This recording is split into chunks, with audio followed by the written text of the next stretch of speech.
kita sampai ke sini, Bude melihat apa saja di area ini. Iya. Tuh, ada suara aneh. Loh. Apa suara ular itu, Bude? Ayo, mendekat. Ayo, kita mendekat. Ada suara-suara aneh di dalam itu. Ya. Jadi rahayu, Mbak, permisi Mbak, putunipun sowan. Ternyata di sini ada semacam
Pulau Jawa mengajarkan sebuah pengalaman ya tentang kehidupan manusia dalam mengarungi kehidupannya 1,5 juta tahun silam ya, sejak ditemukan Pithecanthropus erectus oleh Eugene Dubois di Lembah Trinil. Artinya manusia Jawa sudah ditemukan. Kehidupan Homo erectus yang berlangsung antara 1,5 juta tahun silam hingga sekitar 12.000 tahun silam itu kemudian digantikan oleh Homo sapiens. Orang-orang negroid berambut keriting berkulit hitam mulai mendiami kepulauan Jawa ini sekitar 3000 sebelum Masehi. Setelah itu orang-orang Mongoloid dari kebudayaan Dongson dari Yunan atau Tiongkok Selatan ini kemudian bermigrasi secara besar-besaran mulai tahun 1500 sebelum Masehi.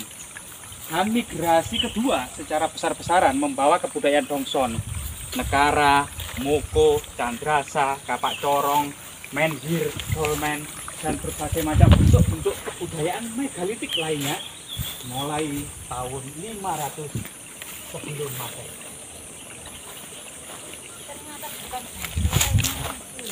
Nah, ternyata kita dapati di sini ternyata bukan batu yang selama ini diprediksi oleh warga, ternyata adalah sebuah air yang mengucur. Batu ini cukup unik memang, seperti air terjun yang mengucur ya. Apakah ini dipahat oleh leluhur kita ataukah alami? Ini membutuhkan kajian yang rumit juga. Namun ini sebuah fakta yang tidak bisa dipungkiri akan rahasia di masa silam.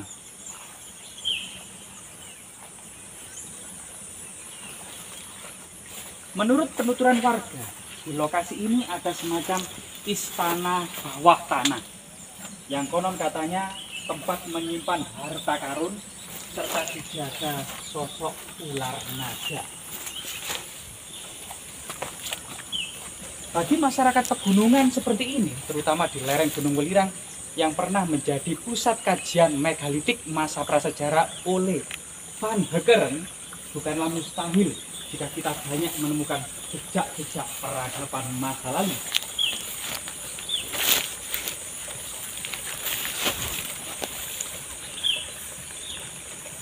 Selain keindahan alamnya, kekayaan pangan dan melimpahnya berbagai macam jenis makanan di atasnya, juga begitu banyak jejak-jejak kebudayaan yang ada. Mulai dari sini kita sudah mendapati jejak peradaban Neolitik atau kehidupan dari sebuah semacam punden tingkat-tingkat yang di depan ada semacam batu besar yang menjadi semacam gapura masuk. Ada di sini struktur batu alam yang menyerupai semacam punden tingkat-tingkat. Nah, disinilah kita akan melihat menyaksikan ya. Di sini ada batu raksasa yang sangat berat, namun ditata membentuk lantai. Dan ini sangat-sangat spektakuler. Dan ini ada semacam gubuk kecil ya, untuk kemudian seorang penjaga atau juru kunci pelihara. Artinya memang lokasi ini masih diuri-uri oleh warga. Nah, kita bersama Bude kali ini. Mungkin Bude di lokasi ini ya, sempat dari depan, dan kita sampai ke sini. Bude melihat apa saja di area ini. Iya. Tuh, ada suara aneh. Apa suara ular itu, Bude? Ayo, mendekat. Ayo, kita mendekat. Ada suara-suara aneh di dalam itu. Ya. Jadi rahayu, Mbak, permisi Mbak, putunipun sowan. Ternyata di sini ada semacam pertapaan ya, tepat di bawah batu besar. Mirip sekali dengan situs Kendali Sodo yang ada di lereng Gunung Welirang ya, atau di area Putuk Puyang, persis ini. Bude melihat apa, Bude? Di sini ada naga yang bertapa udah ratusan tahun. Ada seekor naga, ular naga ya, yang bertapa di sini. Kelihatan ekornya. Bau-bau itu. Bau-bau itu, Mas. Oh iya. Kelihatan ekornya. Oh iya, bergerak-gerak ekornya, Bude. Dan cuma ekornya saja yang bergerak-gerak di dalam situ ya. Lah itu ya. Ya, selain itu, Bude. Ada apa ya? Ada apa lagi, Bude? Ini, Bude. Seram, Bude ya? Iya. Seram sekali. Ya. Luar biasa ya. Jadi memang aduh. Jadi memang seperti ini itu memang sesuatu yang sangat misterius ya. Coba kita lebih dalam lagi, pelan-pelan ya. Rahayu Mbak, rahayu. Permisi Mbak. Nah, di sini kita akan menemukan jejak telapak ya, telapak raksasa di atas batu ini. Nah, ini ada jejak telapak raksasa. Nah, ini rahayu Mbak, rahayu. Nah, ini batu jejak telapak raksasa. Kemungkinan ini kaki ular naga yang kemudian pada masa lalu kita coba melihat dan mencari semacam inskripsi atau prasasti yang terpahat ya. Nah, jadi di sini aduh, apa itu? Suara naga lagi ya. Jadi hati-hati ya. Jadi di sini ada suara-suara yang sangat misterius. Bentar. Jadi Mbak, permisi Mbak. Jadi di sini di bawah batu raksasa ini yang menyerupai payung. Nah, ini menyerupai di bawahnya ada semacam istana di bawah tanah yang masih digunakan oleh warga dalam bentuk religi ya, yaitu perdupaan, persajian, nah, semacam jejak-jejak pemujaan juga, atau semacam tempat meditasi atau bertapa. Nah, ini. Dan di bawah batu ini ternyata mengalir semacam mata air kehidupan atau air amerta. Mas. Jadi kita mendekat ke air amerta. Pak D, mari Pak D. Iya Mas, hati-hati Mas. Ini ada sumber mata air. Mas.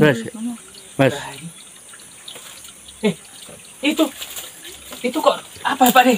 Ekor. Itu ekor. Ekor temen Masih iki. tidur itu. Ya Allah.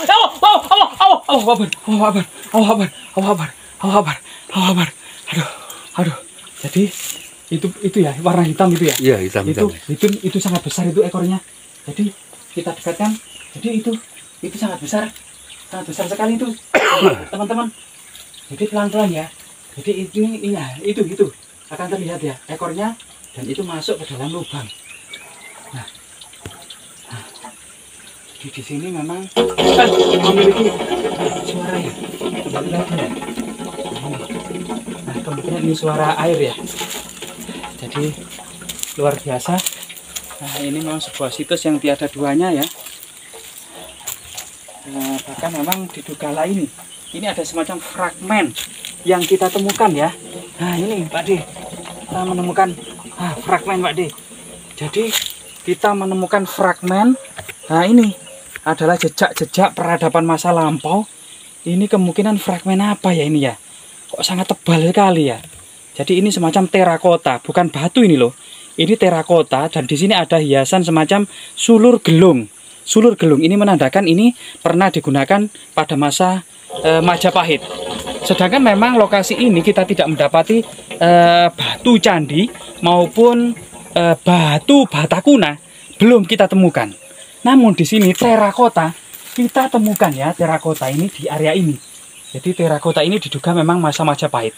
Hal-hal seperti ini meskipun tidak ada linggayoni, arca-arca yang berpanteon agama Buddha, namun Majapahit masih kemudian mengayomi berbagai macam aliran animisme, dinamisme ya, yang dikenal dengan karsian, kabuyutan, atau kemudian dalam serat Syekh Subagir itu dikenal dengan kapitayan. Dan Kiai Haji Agus Sunyoto inilah yang kemudian memviralkan kalau agama sebelum pengaruh Hindu Buddha dari India disebut agama asli Nusantara atau kapitayan, yang sebenarnya merupakan menurut para orientalis Belanda adalah merupakan animisme, dinamisme agama asli yang dibawa oleh para penghuni awal kepulauan ini ya, yaitu kebudayaan Johnson, megalitik, neolitik ya. Nah ini yang berdiri kemudian animisme, dinamisme. Tetapi jangan sampai salah. Jadi ada semacam dewa tunggal atau Tuhan yang maha kuasa yang asli Nusantara yang dikenal dengan Sang Yang Tunggal. Jadi kata Sang Yang Tunggal ini asli bahasa Melayu kuno ya, bahasa asli Nusantara awal. Jadi jangan salah, selain kemudian ritual-ritual di batu besar, kayu besar, lereng gunung, berbagai macam mata air, namun memang leluhur kita memiliki kepercayaan pada Tuhan yang Maha Esa ya, yang dikenal dengan Sang Yang Tunggal. Nah, coba di sana itu ada semacam juga ada batu-batu raksasa. Hal-hal seperti ini pernah memang menjadi sebuah semacam lokasi yang magis dan sakral. Sebagaimana kemudian peradaban Neolitik, megalitik prasejarah ini kalau saat ini memang masyarakat sudah berubah ya, berbagai macam agama yang dahulu itu pernah hidup tinggal-tinggalan saja, yang dikenal dengan The Dead Monument. Sedangkan di beberapa daerah, lah itu Pak De, di atas batu Pak De, kepala naga Pak De. Nah, kepala naga yang batu itu ya. Nah ini ya, yang berwarna keputihan ya. Nah ini bisa kita lihat ya, itu dari sana. Itu di tengah-tengah bisa lihat kan netizen? Ya, teman-teman bisa lihat itu kan di atas batu itu ada sosok putih, ada rambutnya di atasnya ya.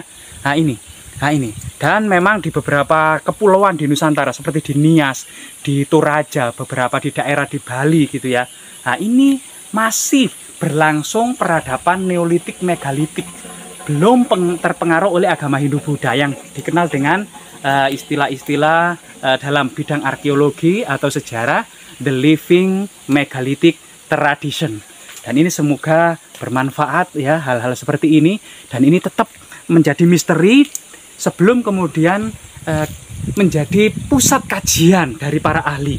Ya, lah, ini Bude juga menemukan terakota yang sangat magis, yang ternyata ini adalah terakota yang berbintik-bintik ya Bude ya, seperti sisik naga. Nah, seperti sisik naga ini. Nah, seperti sisik ular naga. Jadi Bude menemukan sisik ular naga ya. Nah, dalam bentuk terakota ya. Semoga kemudian bermanfaat. Jasmira, jangan sekali-kali melupakan sejarah ya.